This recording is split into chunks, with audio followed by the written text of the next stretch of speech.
Here in London, someone is resurrecting corpses, creating zombies. Zombies? I only have a vague idea about this. Perhaps you can tell me just what is this voodoo? Everything is ready, my darling. Do not be afraid. Soon we'll be together again.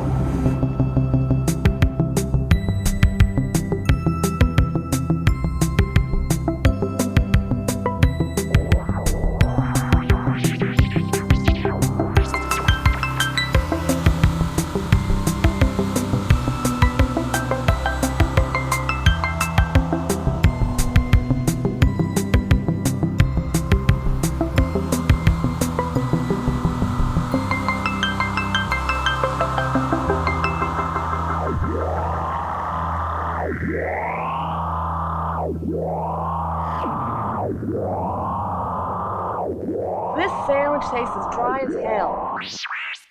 Hello and welcome to Hello, This is the Doomed Show. I am Richard. Folks, I am the capital of this podcast in that I have lots of little government buildings on my body. But more importantly, I'm here with Katie of the night. Katie, welcome. Thank you for having me. So, folks, Katie very kindly asked me to be on her wonderful YouTube channel, talk about Giallo Meltdown 2. Oh, it hadn't come out yet. No, we talked about Giallo Meltdown 1. You're talking about the future when I have you on again. Spoilers. And I very much wanted to have you on Hello, This is the Doom Show, mainly to record your regret of being on Hello, This is the Doom Show. And here it is. Yay. Yay, regret. So, Katie, you picked Vengeance of the Zombies from 1973. Yes, I did. We had an accidental blind spot with Paul Naschy for many years because the podcast had inspired this show, the show that without which we wouldn't exist, called the Naschy Cast with Rod Barnett and Troy Gwynn. They had a show. They still get together, I believe, but the Naschy Cast is retired because they covered every one of Naschy's films, so far as I know. And so we didn't want to do any Naschy, like that's their thing. They did an episode on Vengeance of the Zombies in 2011, so I think it's okay. I see. Yeah, plenty of time has passed. Yeah. It's our time now. Yeah, they won't sue. They won't sue. No. But yes, shout out to them. Shout out to the Bloody Pit of Rod. That is still ongoing. It's a great frickin' show. This is directed by León Klimovsky, a wonderful Argentinian who worked in Spain directing things like Dr. Jekyll versus the Werewolf versus the Vampire Woman, and a ton of other Paul Naschy vehicles. Love, love, love this guy's work. This was written by Paul Naschy himself, Mr. Jacinto Molina. I sent you just real brief. He in the videos. It's an old zine that you can find on the archive.org. I know you kids are into that shit. There's a great interview with him where he's like talking about Vengeance of the Zombies. Like, it's a demented film. Like, you wrote it. Were you demented? But I have a trailer for the film. I'm going to drop it right here. I order you, Gloria Irving. I order you to arise and obey me. Obey me. Have you ever heard of voodoo? Of the resurrection of corpses to serve Satan?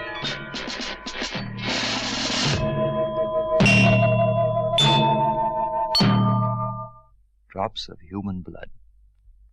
Corpses that have disappeared. Voodoo. Voodoo. Hawkins, here in London, someone is resurrecting corpses, creating zombies.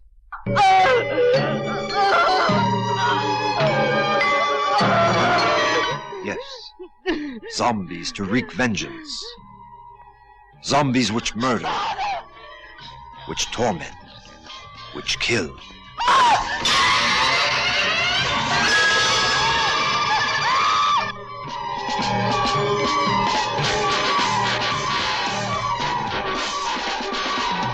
Susan. Vengeance of the Zombies will initiate you in the darkest secrets of Hindu conjury. you will witness the unknown rites of voodoo.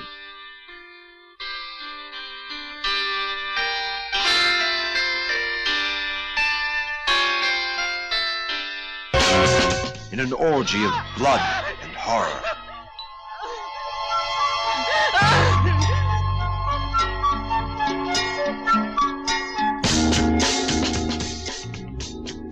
Vengeance of the Zombies, with Paul Naschy in a dual creation, and the presentation of Romy, Myrta Miller, and Vic Winner as Lawrence. A fascinating drama of ancestral and ancient rites in today's modern world of London. Vengeance of the Zombies.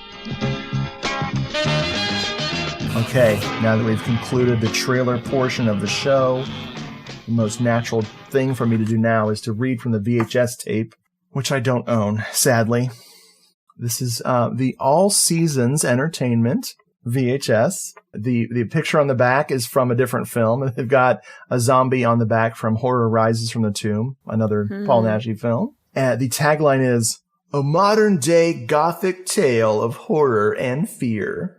And the plot synopsis from the back of this VHS says, Scotland Yard begins an investigation that is so terrifying in its outcome, it nearly brings the venerable organization to its knees. It begins with the inquiry into the murder of a young girl, but this is no ordinary murder. The police discover it is the work of zombies, dead and decaying corpses brought back to life by a madman bent on revenge for a long-forgotten crime. The police have only hours to catch this maniac. Every minute he works, another cadaver reawakens, and the graves are full of dead bodies, ... eager for a chance to return. It kind of sounds like the person who wrote that didn't watch the movie. Hey, they wrote good copy, and who cares what it's about? Oh boy. So, folks, this is your spoiler warning. We're going to talk about this whole movie, except for the parts we skip because it's too long. We have some wonderful cast and crew here. I'm going to go through this quickly, but there's a lot of people in this movie. Of course, we got Paul Naschy. He's literally a triple threat in this, playing the good guy, Krishna, the bad guy, Kantaka, his twin brother. Spoiler alert. And Paul Naschy also plays Satan, the Satan, not a character named Satan. Romy, she plays Elvira or Elvira. This actress was in The Killer with 1,000 Eyes, which is a Spanish giallo I've seen and don't remember. Next up is Myrta Miller. She plays Kala. She is Krishna's somewhat faithful servant. This is Myrta Miller from frickin' Eyeball. Mm-hmm. Took me a minute to recognize her when I first watched this, but I was like, well, we've got a certain element here. These actors decided to go and get deep into their characters, which were, from India. So they decided to put on some brown face. Did not age well. Whatever. I think they actually tried to be respectful, but didn't work. It's a loaded topic. Boy, howdy. Paul Naschy playing a combination of Indian and Sikh and Buddhist and voodoo and all these elements. It's like a freaking car crash of cultural appropriation in one character. So his eyes, I don't know what his eyes were doing. They were bulging. They were definitely bulging. His heart was almost in the right place. God bless him. Moving on, we've got Aurora de Alba. She plays Olivia. Am struggling to remember who that character is. I feel like she's one of the zombies, maybe. Yes. I'm going to go with yes, because you're right. Hopefully, we're both right. She was in The Hanging Woman, which I've been wanting to rewatch for a while. Another creaky little Spanish horror film.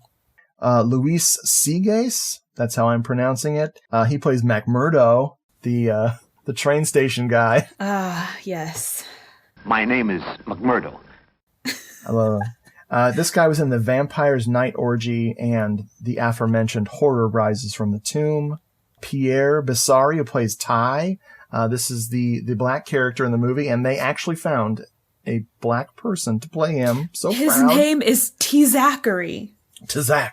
It's all one word. Yes, he was only in one other movie. He was in I believe it's a crimey called Carpet of Horror, but I don't think I've ever seen that. He was a decent, he seemed to be a decent actor. He brought it, and I love it. We got Antonio Pica. He plays Superintendent Hawkins, the cop in this. This guy was in Hunchback of the Morgue, or the movie where Paul Naschy sets a bunch of rats on fire, whichever you call it. We got Elsa Zabala as Susan, that she is the servant of Krishna. Very, very distinct lady. She was one of the satanic ceremony people in Tragic Ceremony, which I just rewatched recently. And it gets better every time I watch it. Oh my God. She was also in the Dracula Saga, which when I watched the Dracula Saga as a younger person, I was like, this is boring. And now I'm like, shouldn't have sold that DVD because now it's worth $70. Oh. Short-sightedness is my best feature. And then we got Victor Barrera, or Vic Winner. He was in tons of stuff, like Naked Girl Murdered in the Park and In the Folds of the Flesh, which, boy howdy, I'm overdue for a rewatch of that. I just want to have a friend over who's never seen a giallo and act like In the Folds of the Flesh is what they're all like, and just watch their brains melt out of their ears when the dialogue comes out. I haven't seen it. Oh my God. I know. You are in for such a treat. But the title kind of grosses me out. Oh, it has nothing to do with anything. It has nothing to do with anything that happens on screen at all. There might be a tepid love scene in it. I don't even remember. But dude, it's so insane. And make sure you watch the English dub because it's great. It is like my favorite English dub of all time, I think. Next to, of course, The Mighty Blade in the Dark. Is this all the whiskey you possess? Most of that episode, when Jeffrey and I covered it, it's just clips from the dialogue, like every few minutes. We barely talked in that episode. It was just the whole movie. Anyway, Vic Winter plays Dr. Lawrence Radcliffe. He's the good guy in this, except he doesn't do a whole lot. My question was, is he in a relationship with Elvira? He's trying. Or is he just her friend? Oh, he gets friend-zoned, early in the movie. He's being Mr. Patient, and then he meets Elsie, and that shit's over. But yeah, because he hits her with his car. So yeah, we have a lot of more characters. I'm going to skip some of these people, but it starts with two grave robbers who are, grave robbing. This pair is, the guy's trying to go straight. He's trying to stop. But the woman wants to level up. She's like, August, we must do this. And I thought she was going to tempt him with sex, but then she kind of doesn't. And I'm like, well, that would have worked better, Gloria. At least, he would have been happy. He looked miserable. Did you watch this in English or with subtitles? Oh, yes. Okay, good. Oh, yes. I can never resist an old dub. It's pretty bad. I'm loving it. I'm living La Vida, love it. Let's do it, August. You know what I can do. I only want to help. You don't want me to leave you forever, do you, August?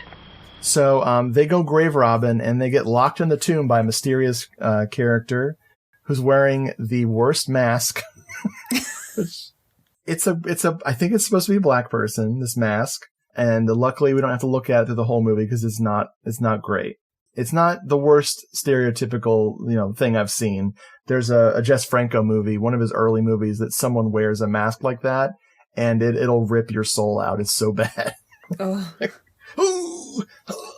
But these masks will change. Fear not. We're gonna have a whole series of masks. We went to the dime store, spent 90 cents for 9 masks. I didn't count the masks. So once they're locked in there, they're freaking out and they're begging whoever locked them in there to let them out. And this person is practicing some voodoo out there.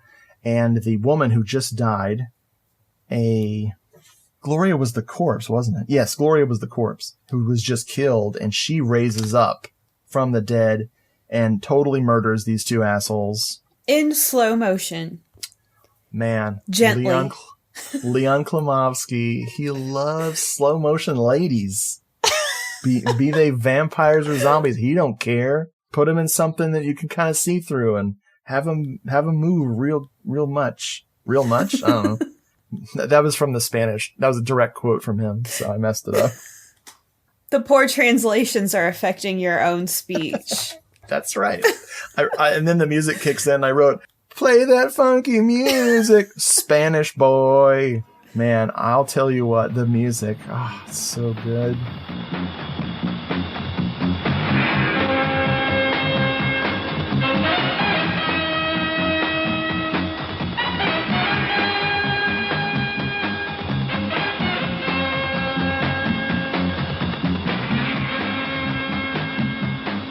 We get to meet good old Krishna. This is Paul Naschy as Krishna, and he's giving a mystical kind of a group meeting with a lot of like people who are interested in his metaphysical arts, which include him going into a trance and getting stabbed by Kala with things and having hot coals put in his hands, while Vic Winter sits there and looks skeptical when he's sitting there with Elvira like, this really isn't for me. Even though he studies it. So what is he talking about? What is he talking anyway? His character, I'm glad they ditch him and he's not the hero. Fuck it. It's so weird. He's useless. So, meanwhile, Krishna has like what looks like either an ocelot or a serval, one of those really strange wild cats, just hanging out on the table. And I don't know why I thought this was important, but it looked really thirsty. Aww. You know, these are some hot lights, man. Give that thing a freaking bowl of water. Duh. How do animals work? I don't know. I hope that cat's doing well. Exactly. That night, our pal Elvira, who's been plagued by nightmares ever since her pal Gloria was murdered, she has what we think is a dream, but it's her father and one of the servants in her house getting freaking murdered. So she's going to go traveling to get away from it all. And that's when we see her totally friend-zoning Vic Winter. It's perfect. He like puts his hand over hers and she's like, puts his hand carefully back on his own lap. I forgot about that. That's how you know it's not happening. Katie, tell me about Gloria's wonderful visit to the train station. Okay. So I would like to backtrack a little bit and talk about things that I noticed about Elvira. This girl does not open doors, and she does not touch her own bag. She will sit there until someone shows up and opens that door for her. When she arrives at the train station, there's nobody there, but she stands there with her bags until a man miraculously shows up and carries her bags for her. I respect that. She has standards. And Yes. even if there's no other human around, she's not touching those bags. She's accustomed to a certain lifestyle, and Yes. God bless her. I mean, you see it a lot in these Euro films, but it really stood out in this movie for some reason. But what's the train guy's name again? My name is McMurdo. When Myrtle shows up, he takes her into his office and he tells her, this place is evil. Oh, yeah. And your friend, the house he moved into, is the house of the devil. Yes. And that's when I was like, this movie's going to be great. Oh, man. This sounds like it's right up my alley. The greatest throwaway bit ever is they talk about the curse of the Watleys. this evil family who had black masses, and they were like the evil house, and they were killed and all this stuff. And the only reason it comes up is because we'll find out later that voodoo rituals have to take place in a haunted house. And then it's never like touched on again. This movie just has everything, even if it's throwaway. Hey, I'll take it. So next up, she meets up with Krishna. We meet Ty Zachary. He's the servant. Excuse me. He's the driver of Mr. Krishna, and he's covered with these horrible burns. And takes her to the house. where this vibe of like, hey, I'm really glad you're here, Elvira. I'm definitely not going to hook up with you later, I promise. Does Paul Naschy ever hook up with female actors in his movies? No way, bro. And Kala is already like, this sucks. I know where this is going. She's not dumb, but they tell her, you're going to sleep great tonight. It's going to be awesome. Go to bed. So what happens when she has a dream? Man. What is this dream about? I am a bit underwhelmed by this house. I really like the house in London, but now we're in like a less impressive house. But in this dream, we're in what appears to be a basement, and people from that house, like the staff and Kala, they're all in there for some sort of ritual. And Paul Naschy is a goat man, or Satan, and he looks so good. It's awesome. And in this ritual, I don't remember all the little details, but they stab Elvira in the neck to get her blood into a goblet. And it was pretty cool. It was pretty brutal. I love it because it's one of my favorite movie mistakes, like not a bad one, but like a little goof where you can see the blood tube running through the wrist, along the wrist of the person wielding the knife to get that blood spurting. Wow, I didn't notice that. I love it. It's even in the promotional pictures for the movie. Like, it's like, oh, there's that little tube is probably important. But I love the bones on the floor are so funny because Ty, he carries her from her bed, and this poor actor is carrying a grown-ass woman across the floor, and he's walking on these, like, bones they've scattered all over the place. And he's walking, like, very carefully, like, stepping up and down real high so he doesn't fall. I was like, man, what a freaking career. It was an interesting kind of setup because they didn't want to do the conventional Satanism thing. They've got some, like, folk magic incorporated, I guess, pulling from movie voodoo. But it's kind of interesting that it's not just straight Satan. They're trying to mix things up a little bit.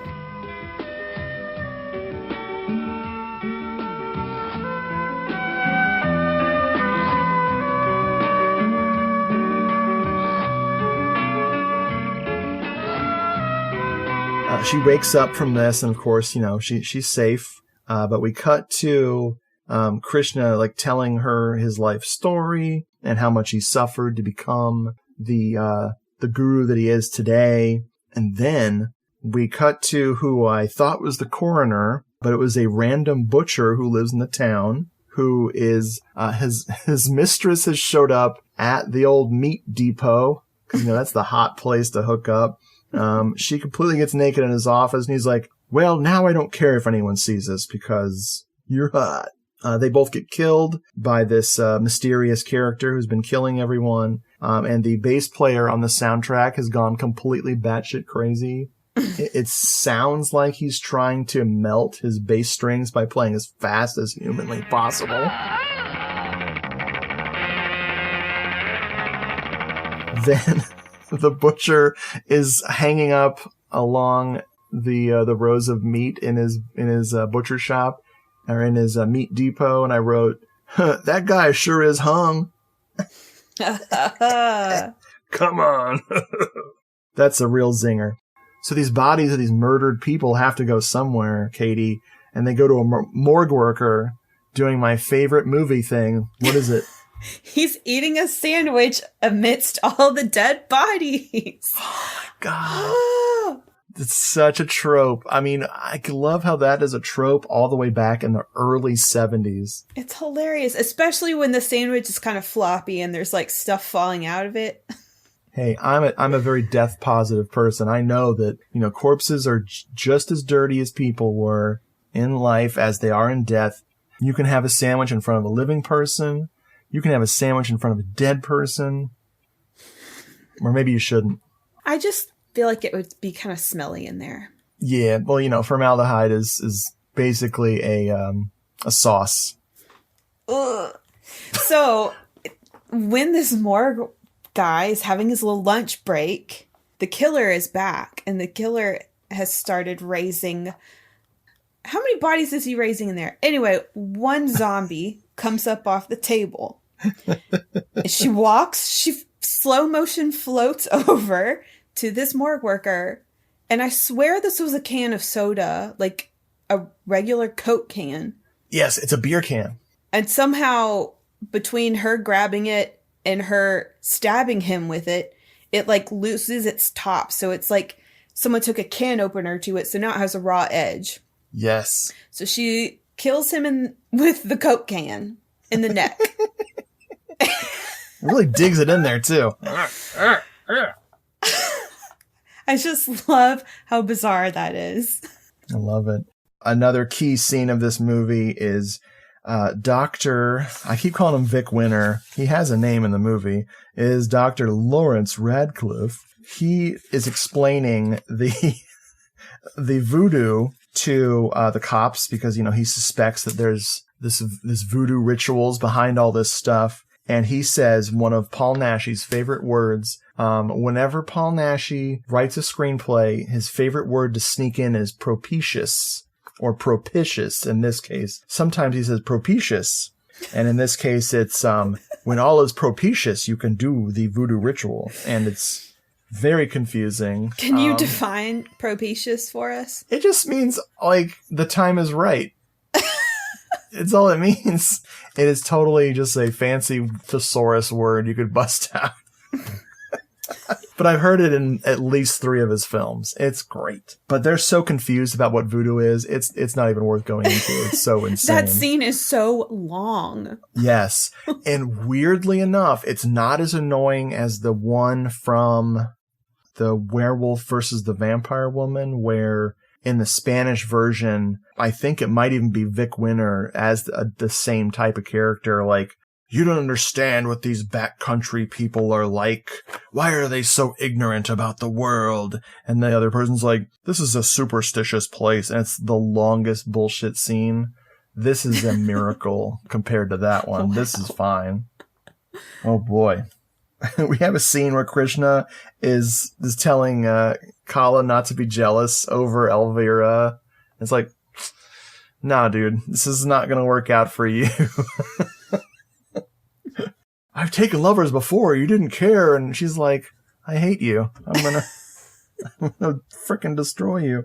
So shit starts happening. More and more murders start happening. And then in the middle of the night, our bud Elvira wakes up. Or is she just running in? I can never remember what in the world starts this scene. Who cares what she's doing?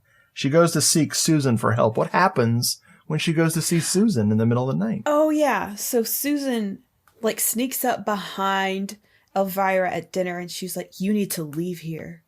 And she's like, meet me in the shed later, and I'll tell you all about it. Which, when does that ever work out? Never. It never works out in, like, Giallo movies. It never works out in British mystery shows. Like, Agatha Christie, like, invented that shit, probably. Like, I can't tell you here. There's might be people like, no, tell me now, because you're going to be a corpse in 3 minutes. So Elvira goes into the shed, and Susan is standing there. And Elvira's like, hey, girl, like, what's going on? And Susan doesn't say anything. So Elvira goes up to her and, like, touches her shoulder or something, and Susan has been beheaded and her head has just been placed on top of her body. So when Elvira touches her, the head just rolls off. Man, it is so good. They did such a good job. You know, these 70s movies where you get what you get with the severed heads. There's a little movie called The Bloodsucker Leads the Dance, where the killer's speciality is cutting heads off. And aside from when they bury an actor or actress in the ground and have their real head and they stick their tongue out like, what? Right. They made these paper mache heads to look like the person. And I would be so mad at the special effects guy. Like, you think I look like that? I hate you so much. That's right now. That's what I look like to you. It's so hurtful. So her head looks awesome. They got the freaking jaw. They got the lines. It looks just like her. But then the head just goes whoop and falls right off. It's beautiful. But we can't forget what happens next. is T. Zachary comes out from the shadows with a scythe. Is that what that thing's called? That's what they call him. And then Krishna runs in, and suddenly they get into a pitchfork fight. I don't know when he changed from the scythe to the pitchfork. They're interchangeable. The pitchfork fight was great. Man, I'm telling you, that's better than a rake fight. I love it. It's just such a great scene. This movie's got so much going for it. Later, we've got Elvira freaking out about all this insanity, tells Krishna to call the cops, and he's like, whoa, we are not calling the cops. No cops. He looks visibly shaken by her suggestion. It's so good. We have some grumbling cops who get killed by the smiling zombies. These zombies are so happy to kill. Oh, yeah, it's so good. They're happy to be in their panties. Most of them are in black panties, but one lady didn't get the memo, and she's got her like flesh colored like tan panties on. And Leetta's like, "Why is she wearing those?" And I'm like, I got nothing. They're topless. What more do we want? Literally nothing. Kala then curses Elvira. It's so good. I love her finally just being like, "I curse you, bitch." And then they immediately have to work together again. Whoops. Awkward. It's fine. You know, hey, ladies, you have to work with people you don't like all the time. That's true. So there's a ritual. This is when the chicken violence happens, and it makes me sad because, like, it's a movie. It's called movie magic. You get yourself a fake-ass chicken, or just get a dead one and just be like, I just cut this head off, and then shake it. It's disturbing to watch. It ain't right.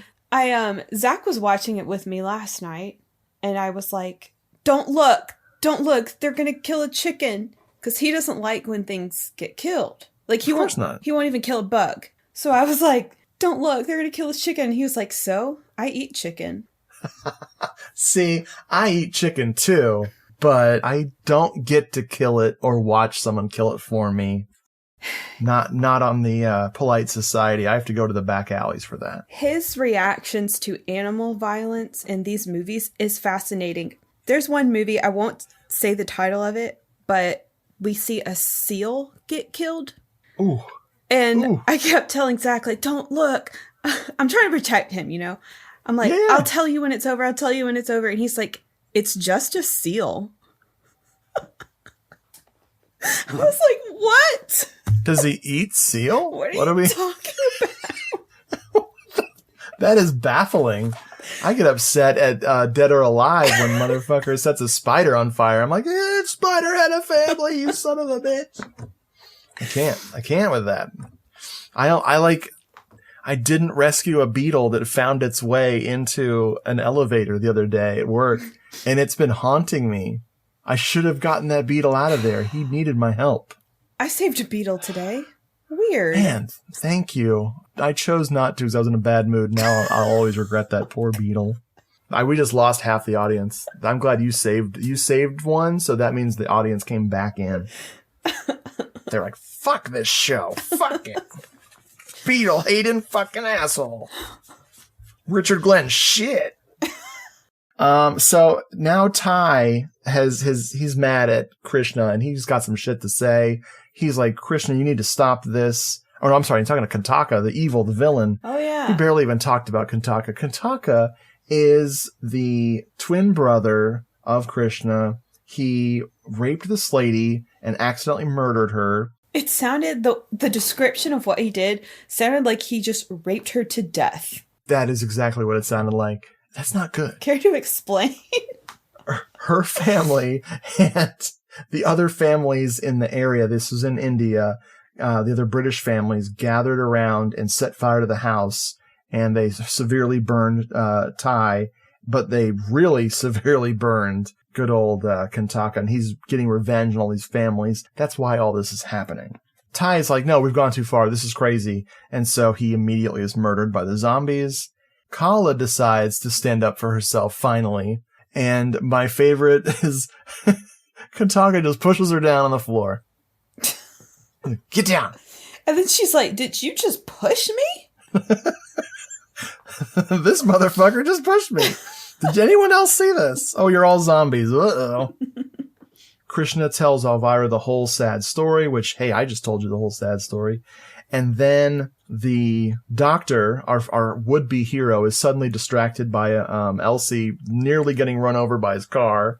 So he was almost our hero, but she's like, hey, guy. Elsie, if we haven't mentioned, because I don't think we have, she's this, like, other servant in the house. Yeah, she has kind of like milkmaid vibes. Yeah. And she was on her way with the groceries and nearly gets killed. And now her and Vic Winter have just a sweet little love scene. It's so cute. It's so funny because I was watching the scene where they were kissing and I was like, wait, like, how do they know each other? And then I was like, oh yeah, he hit her with his car. Yeah. Nice.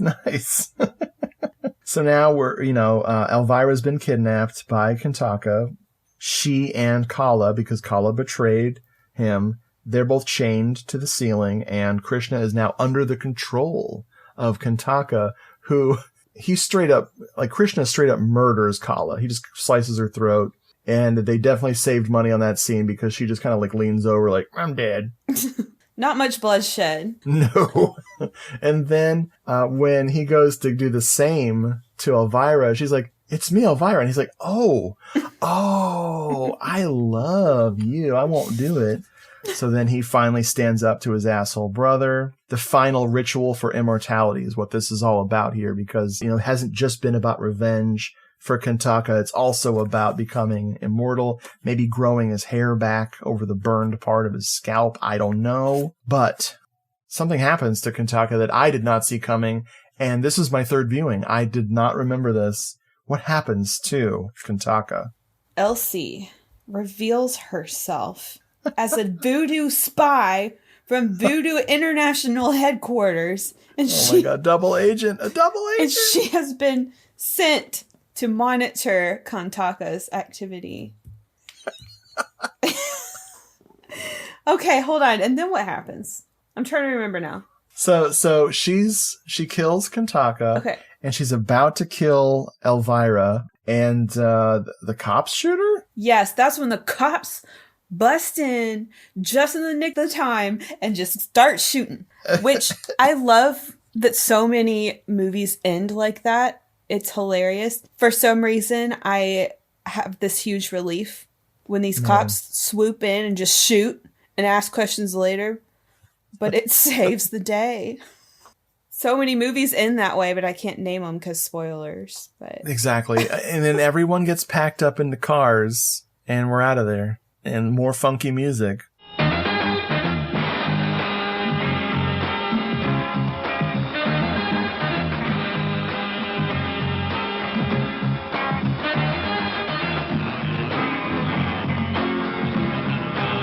I mean, we skipped some stuff. Is there any other scene that you were like, oh my God, why didn't we talk about that? Or have we pretty much gotten this thing out of our system? Another scene I enjoyed was, what's the train man's name again? My name is McMurdo. McMurdo, when he gets voodoo controlled to stab himself in the neck. Oh my God, I forgot. Yes. Oh, it's too bad he didn't have a beer can. Right? There's a moment with him too where he's trying to tell Elvira some shit's up. Like he sneaks over to the house and he's like, hey, over here. And that's when he sees Elsie in the window and goes, oh, gotta go. And Elsie teleports from inside the house to the grounds, like right outside where Elvira's standing. I was very impressed by her psychic power there. And she said, Elvira, lunch is ready. And then Elvira's like, should I follow McMurdo or should I go get lunch? And then she just decides to get lunch. Yep. There's time to find out what that guy wanted. Maybe he's got a train station pamphlet update. I don't know. It could be anything. It could be literally anything. But yeah, that's the movie. So executive producers are Ricardo Munoz Sway and J.A. Perez Geiner. Normally don't go down the producer route on this show, but Mr. Geiner, executive producer on 11 Paul Naschy films. 11.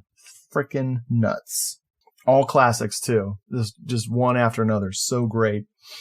The music's by Juan Carlos Calderon, and the music in this movie. It's the other thing Paul Naschy talked about. He did not like the music in this movie. Oh, I love it.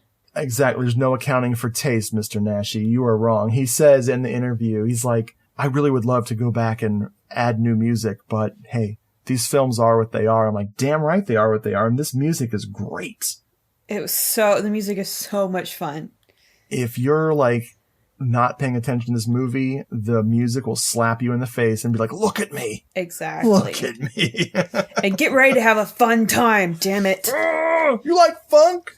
What? I can't hear you. I'm being too funky. So yeah, he also did the music for Blue Eyes of the Broken Doll, which means he's done music scores on 2 horrific scenes of animal violence.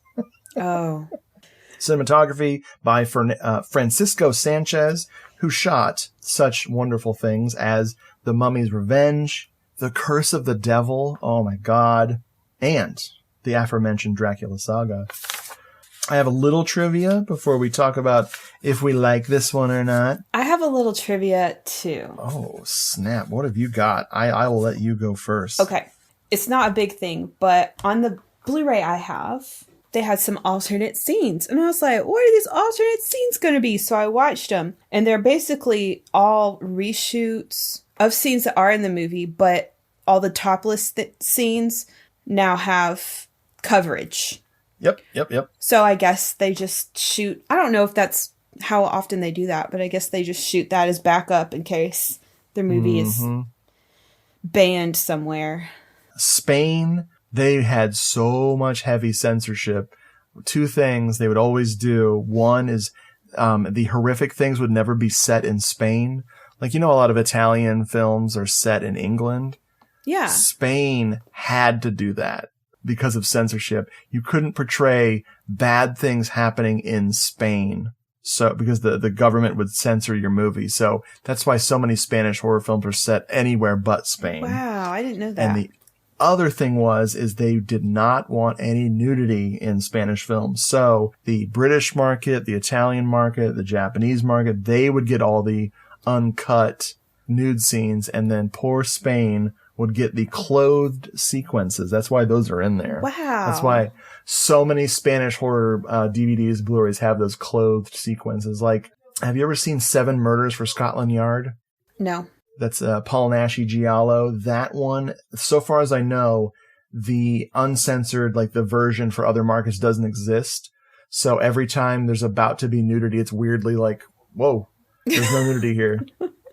Like, this lady is a prostitute, is about to get murdered by a Giallo villain in her bedroom, and she's fully clothed. I'm going to shower with my bra on. Let's do it. I've got this wonderful bit of trivia here. So, Walk of the Dead is one of the alternate titles of this movie. And this version had a shock notice where every time something spooky and scary was about to happen, a siren would go off and a red font would go on an all black screen that goes shock notice, shock notice, shock notice. And then it would go back to the zombies killing somebody. Wow. It's almost like trigger warning. Exactly. And one VHS company actually had pulled a print of it with the shock notices. And you can kind of see them. They're on YouTube with this movie. This is like shock notice, but it's like somebody taking an old VHS camera and just like filming the screen of their TV. It doesn't look very good, but you can see that actually was a thing. This was a double bill with the Dracula Saga, so you could go see a pair of Spanish horror films at the drive-in back in the day. And when this got re-released in 1980, because of like good old Dawn of the Dead, everybody had to re-release these old clunker zombie movies. And Ebert reviewed it. He said it was the dog of the week. What does that even mean? It means it's a piece of shit. Because Ebert didn't like any horror movies. Well, that's not entirely true, but Ebert is like, every time I read or hear him talking about a horror movie I love, he's always shitting on it. So I have like this personal beef with a dead dude. I'll get you, Ebert. Just you wait. Alternate titles for this. We got one of the titles was Vengeance of the Female Zombies. Oh, not regular zombies, but female zombies. Female zombies. Very important distinction because, I mean, that's just true. Not all women are zombies. I mean, they're all zombies in this movie. This also was called Zombie 5 Vengeance. Oh, gosh, no. I love it. Let me tell you what I would call this movie. I thought about it. Ooh, what would you call it? I think it should be called Voodoo Vengeance. Because it shouldn't be called Vengeance of the Zombies because they don't want vengeance. No, they don't care. They're just tools. And they're happy. Yeah. They're smiling. So I would say Voodoo Vengeance. Note to distributors, Katie's going to retitle your movie. It's coming for you. So how do you like this one, dude? You picked it. How do you like it? I love it. Yes. I've only seen a few Naschy films so far, but this is definitely my favorite so far. Oh, man, that's awesome. I love the absurdity. I love that it's overstuffed with way too many themes. It's got this crazy, funky music. And it's just really silly. I like the like spooky, Halloween appropriate atmosphere. Very much so. What about you? Yeah, I love this. This is probably could be my fourth viewing, but I think it might be my third. I was very disappointed the first time. It was back when I had these really high expectations for what I wanted a Spanish horror film to be like. And I'd seen a lot of Naschy up until this point. And so I just had this idea in my head of this is going to be a zombie one. And it just did not live up to those expectations. And then I revisited it later and I was like, oh, I like this. And now, yeah, this is the Spanish horror vibes are strong. I would like it to be a tiny bit more atmospheric. Maybe the sets could be a little better. Like, I do like that stark gray, weird, or white, like at the morgue. Yeah. That scene, it looks like a train station or something. It looks like the weirdest morgue ever. I think they shot there because they had so much natural light coming in. But Krishna's house at the beginning was just gorgeous. And then yes. I hate that we just left and went to a boring house. I like how this flirts with Gothic a little bit with the whole cursed families. Like, obviously the Watleys was a red herring for this haunted house that wasn't really haunted. But I like that, the movie kind of like has a lore, even if it's there to mislead you. I can't excuse the cultural mashup insanity. Whatever. Whatever. Paul Naschy is in fine form. I love Mr. Bodybuilder guy. He just looks so great. I feel bad for him because my body is exactly his, but hotter. Aw, poor Paul. Poor guy. I feel bad.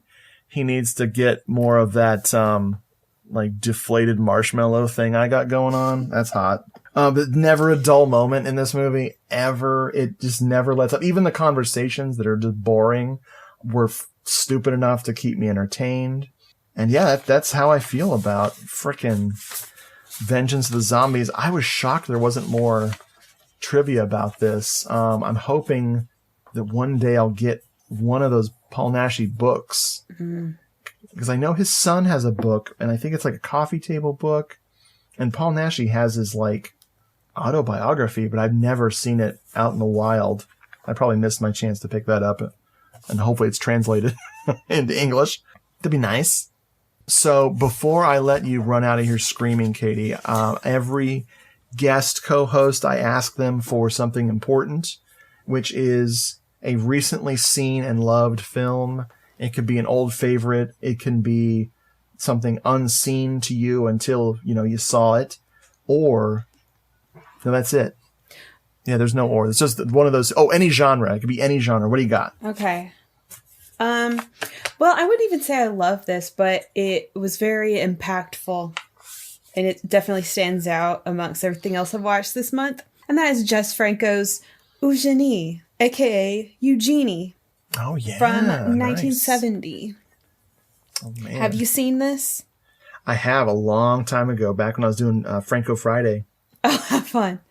Well, it's a kind of dark sexploitation inspired by the works of Marquis de Sade. It was impactful. That's just the word I keep using. You know, if you want to look at it deeper, dig deep into the symbolism behind the film, I think there's a lot going on there. There's a lot to be said. And it was beautiful, honestly. Yeah, I'm looking at my old review, trying to jog my memory. I love the setup of the girl reading the book. She's reading the, I'm pretty sure there's 2 Eugenie films. I don't think there's 3. I think there's 2. This is where she's reading the first one. Yeah. Christopher Lee's in it, right? Yeah. Yeah. Okay. Yes. I do like that one. What did I say about it though? I said this film is pure cruelty mixed with style and feverish desire. Highly recommended. Oh, and the soundtrack. I've listened to it on repeat. I don't even really listen to movie soundtracks recreationally, but like this. Right. Yep, over and over. Now it plays in my head when I sleep. Nice. Yeah, I watched that 11 years ago. You should check it out again. Cruelty is a perfect way to describe it. I really love Eugenie Desaad. That's my favorite of the 2 Eugenie films. Okay, and that has somebody else. That's Paul Mueller and Soledad Miranda. Oh, her. Yeah. I was like, another Franco girl. Yeah, that movie's, that's my favorite. I don't know if that's my favorite Franco, but probably like top 3. It was just, oh man, that's a great one. Cool. Yes, once you start doing the Franco, man, it's over. You're gonna be in Franco hell forever. I've seen like 50 of his movies. I've gotten many warnings. Yeah. Just sometimes I did dip my toe into some of his more erotic content, and occasionally I saw some fun movies where I was like, well, here's 20 minutes of a vagina. Okay. All right. How did I get here? I got here because I'm so desperate for Euro horror that I'm just going to watch porn. It's fine. Whatever. There's a fine line sometimes. And there it is. So my recently seen and loved is even sicker than that and more just like messed up. It's probably the most disturbing film that's ever been talked about on Hello, This is the Doom Show. And that is My Neighbor Totoro from 1988. I revisited My Neighbor Totoro with Lieta. We foolishly, I was going to replace my old DVD of it with a Blu-ray, and I never bought the Blu-ray like a goof. So we had to rent it. So Papa Bezos got my money. Or did I give it to Papa Google? I gave it to one of these assholes. So I rented My Neighbor Totoro and just, oh man, it's so good. I forgot just how wistful and wonderful it is, where like the biggest conflict in the movie is like a miscommunication. It's just the stakes are so low, but it's all magic. I love it. So I apologize to all you frickin' gore hounds out there for bringing up anime, the sickest movie ever. Shit, dude. This definitely anime is all on in this house. Oh my God. I'd be lost without it. So, Katie, before I really let you go, why don't you tell people listening, if we haven't driven them away with me mentioning a Studio Ghibli movie owned by Disney, how can they find you on the internet? Where are you? You can find me on YouTube, Katie of the Night, and that's Katie. Yeah, if you search me, I should pop up pretty easily. I actually just reviewed Eugenie, so you can check out my video review of that. And my links to everything else can be found on my YouTube. But that's like the main place I'm at.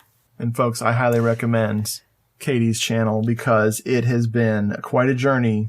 Once you started on that Giallo journey, you were like, there's no going back now. It changed my channel forever. I found my home. Yes. It is absolutely great. And you let me poison it with my face. And we talked about the aforementioned Giallo meltdown. It was so much fun. I like the moment when you flashed the copy of Giallo Meltdown with approximately 180 sticky notes in it. I was like, okay, this is going to be good. I was like, oh shit. All right, here we go. We are journeying into the depths of cinema. It's like, man, I get to talk about me What a change. I'm going to have you back for Richard Glenn Schmidt Part 2, The Return. Oh, man. Well, if you want to continue your Paul Naschy journey, just let me know. We'll do another one. We'll find another one where they cut the head off a chicken for Zach to watch. It's just a chicken. I'm getting hungry. All right. Bye, folks. Bye.